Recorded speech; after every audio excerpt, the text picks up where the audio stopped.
తినడంలో బాగా బిజీగా ఉన్నట్టున్నారు. ఇలా తినే వాళ్ళకి నేను తగిన గుణపాఠం చెప్తాను. నోట్లో దుంపకూర ఉన్నందువల్ల వారియర్ ఏమీ మాట్లాడలేకపోయాడు. దాన్ని నవిలి మింగేశాడు. ఆ తర్వాత మాట్లాడాడు చూడండి. ఇక మాటలు చాలు, పోరాటం మొదలు పెడదాం. తను ఆఫీసానికి మారుపేరు. తన పోరాట పటిమ చూసి శత్రువులంతా భయంతో బిత్తరపడిపోయారు. అద్భుతంగానే ఉన్నాడు. కృతజ్ఞతలు ఎలా తెలియజేయాలి? నేను ఎప్పుడు కూడా మిగతా వారికి సాయం చేసినప్పుడు కృతజ్ఞత ఎదురు చూడను. ఎంతో మంది శత్రువులతో ఆడుకున్నాడు. తన శక్తిని ఎవరూ అంచనా వేయలేకపోయారు.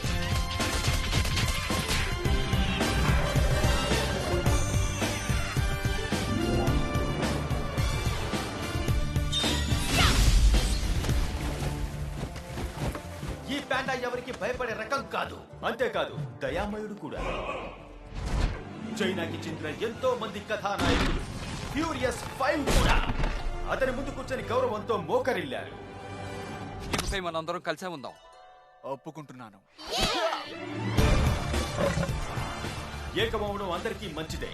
ఎందుకంటే ఈ రాక్షస రాజ్యంలో ఉన్న రాక్షసులందరినీ చంపడానికి ఉపయోగపడుతుందిగా. ఇందులో ముఖ్యమైనది ఒకటి. అదేమిటంటే పద వెళదాం. పనికి టైం అయింది. ఏంటి?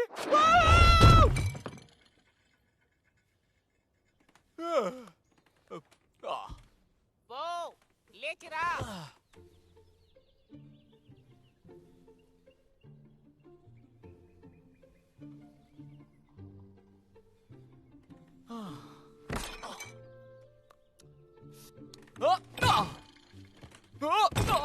ఏయ్ పో, ఏం చేస్తున్నావు? పైన ఏమిటా శబ్దం?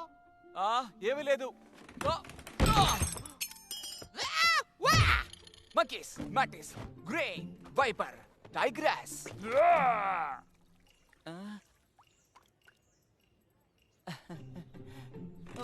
ఓ పద వెళదాం. పనికి టైం అయింది. వస్తున్నాను.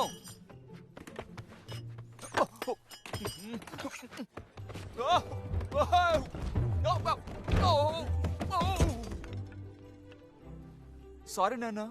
సారీ చెప్పడం ఆపి ముందు నూడిల్స్ చేయడం మొదలుపెట్టు. పైనుంచి ఏదో శబ్దం వచ్చింది. ఏం చేస్తున్నావు? ఏం లేదు, నాకు ఒక భయంకరమైన కళ వచ్చింది. ఏమిటా కళ? దేని గురించి నువ్వు కలగన్నావు? అదేంటంటే నేను దేని గురించి కళ కన్నాను అంటే నూడిల్స్ గురించి. నూడిల్సా? నూడిల్స్ గురించి నువ్వు కలలు కన్నావా బాబు? అవును. నీకు దేని గురించి కళ కంటారు చెప్పండి. జాగ్రత్త, సూప్ కొంచెం కారంగా ఉంటుంది. సంతోషంగా ఉంది బాబు. ఎలాగోలా నా కొడుకు నూడిల్స్ గురించి కళ వచ్చింది. ఈ రోజు కోసం నేను ఎన్ని రోజుల నుంచి వెయిట్ చేస్తున్నానో తెలుసా? ఇది ఒక గుర్తింపు. పో. ఇది దేనికి గుర్తింపు? నువ్వు నా సీక్రెట్ ఇంగ్రీడియంట్ సూప్ యొక్క రహస్య ఇంగ్రీడియంట్ ని తెలుసుకోవడానికి పూర్తిగా సిద్ధంగా ఉన్నావు. ఈ క్షణం నుంచి నీ భవిష్యత్తు మారబోతోంది. ఈ రెస్టారెంట్ ని నువ్వే దివ్యంగా నడిపించొచ్చు. ఇలాగే మా నాన్నగారి దగ్గర నుంచి నేను వారసత్వం తీసుకున్నాను. మా తాత వాళ్ళ స్నేహితుడిని మోసం చేసి దీన్ని చేజిక్కించుకున్నాడు. చూడండి నాన్న, అదొక మామూలు కళ మాత్రమే. లేదు, అది ఒక ముఖ్యమైన కళ. మన కుటుంబం ఈ నూడిల్స్ కుటుంబం. ఈ పని మన రక్తంలో కలిసిపోయింది. కానీ నాన్న, మీరు ఇది కాకుండా ఇంకేది చేయడానికి ఇష్టపడలేదా ఏంటి? ఈ నూడిల్స్ బిజినెస్ కాకుండా ఇంకేదేనా? నిజానికి చిన్న వయసులో నేను చాలా చురుగ్గా ఉండేవాణ్ణి. ఇంటి నుంచి పారిపోయి టోఫు చేయడం ఎలాగో నేర్చుకోవాలని అనుకునేవాణ్ణి. మరెందుకని చేయలేదు? అన్నిటికీ కారణం ఆ కళే. నేను టోఫు చేయడం ఒక్కసారి ఊహించి చూడు. టోఫు కాదు. మన కుటుంబ గౌరవం ఈ చోటునే ఇమిడి ఉంది. నాకున్న ఆస్తి ఇదే, నీకున్న ఆస్తి కూడా. నాకు తెలుసు, ఇదే కదా. లేదు, ఇవన్నీ కూడా టేబుల్ 2 5 7 12 ఇవ్వు. నవ్వుతో సర్వీస్ చేయాలి, సరేనా?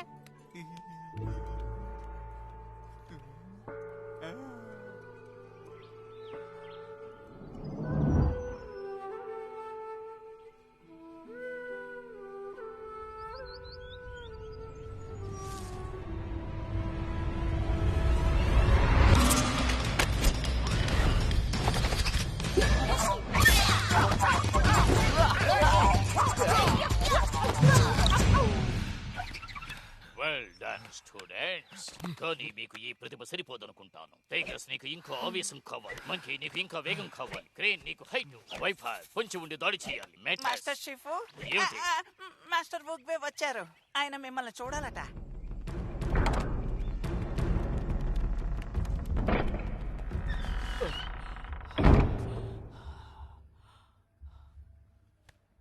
మాస్టర్ ఊగే నన్ను పిలిచారట. ఏదైనా సమస్య?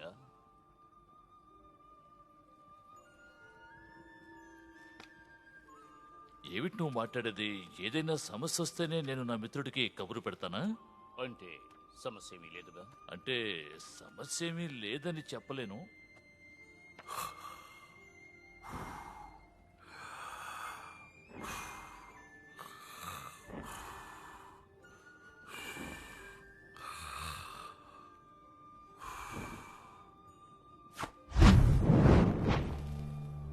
విషయం ఏమిటో చెప్పండి. నాకొక కలొచ్చింది. టాయ్లాంగ్ మళ్ళీ తిరిగి వచ్చినట్టుగా.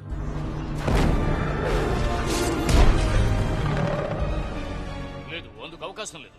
అతను జైల్లో ఉన్నాడు. ఏ సమయంలోనైనా ఏవైనా జరగచ్చు. జంగ్, వెంటనే చార్గం జైలుకు వెళ్లి అక్కడ రక్షణ అధికం చెయ్యమని చెప్పు. ఆయుధాన్ని అధికం చెయ్యమని, అన్నిటినీ ఎక్కువ చేయమని చెప్పు. టాయ్లాంగ్ అక్కడి నుంచి తప్పించుకోకూడదు. వెంటనే వెళ్తాను మాస్టర్. టాయ్లాంగ్ లాంటి వాడు ఏదైనా ఒక పని చేయాలి అనుకుంటే దానికోసం ఎంతకైనా తెగిస్తాడు. మనం ఏదో ఒకటి చెయ్యాలి. మన మీద పగ తీర్చుకోవడానికి అతను ఈ వ్యాలీకి రాకూడదు. వాణ్ణి నీ మెదడు కూడా ఈ నీటి లాంటిదే మిత్రమా. ఈ నీళ్లలో ఏదైనా కదలికొచ్చిందంటే ఏదీ మనకి స్పష్టంగా కనపడదు. కానీ ఆ కదలిక ఆగిన తరువాత మనకి కావాల్సిన సమాధానం స్పష్టంగా తెలుస్తుంది. Dragon scroll. అది చదివే సమయం ఆసన్నమైంది. ఎవరు చదువుతారు? విలువైన ఆ శక్తుల రహస్యాల గురించి తెలుసుకోవడానికి ఇక్కడ అర్హులు ఎవరున్నారు? ఇక్కడున్న వాళ్ళలో ఎవరు డ్రాగన్ వారియర్ కాగలరు? అది నాకు తెలీదు. ఎక్స్క్యూజ్ మీ, కొంచెం తప్పుకోండి.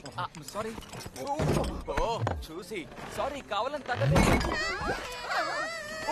సారీ, తెలియకుండా చేయండి. ఏంటి? మాస్టర్ ఊపి డ్రాగన్ వారియర్ ని సెలెక్ట్ చేస్తున్నారా? అది ఈ రోజే. అసలారా అందరూ జాగ్రత్తగా వినండి. Jet pass కెళ్ళండి. 5 ఒకరికి మాత్రమే డ్రాగన్ స్క్రోల్ దొరుకుతుంది. మనం దీనికోసం ఎప్పటి నుంచి ఎదురు చూస్తున్నాం. ఈ అవకాశాన్ని మనం మిస్ చేసుకోకూడదు. మిగిలిపోతుంది. వెళ్ళిపోదాం. నువ్వు ఎక్కడికి వెళ్తున్నావు? అదే జెట్ ప్యాలెస్ కి. సరే, కానీ వ్యాపారం పడిన వదిలేసి పెడితే ఎలా? అక్కడికి చాలా మంది జనం వస్తారు. దీంట్లో ఉండే నూడిల్స్ మొత్తం నువ్వు అమ్మాలి, సరేనా? నూడిల్స్ ని అమ్మాలా? అది కాదు నాన్న, నేనేమనుకున్నానంటే నేను అక్కడికి వెళ్ళి ఏమిటి? ఆ ప్యాలెస్ కెళ్ళి నేను కూడా అక్కడ ఏమిటి? బీన్ బెన్స్ ని అమ్ముదాం అనుకున్నాను నాన్న. అవి ఇంకా ఉంటే చెడిపోతాయి కదా. అలా చెప్పు బంగారం. చాలా కష్టం రా బాబు.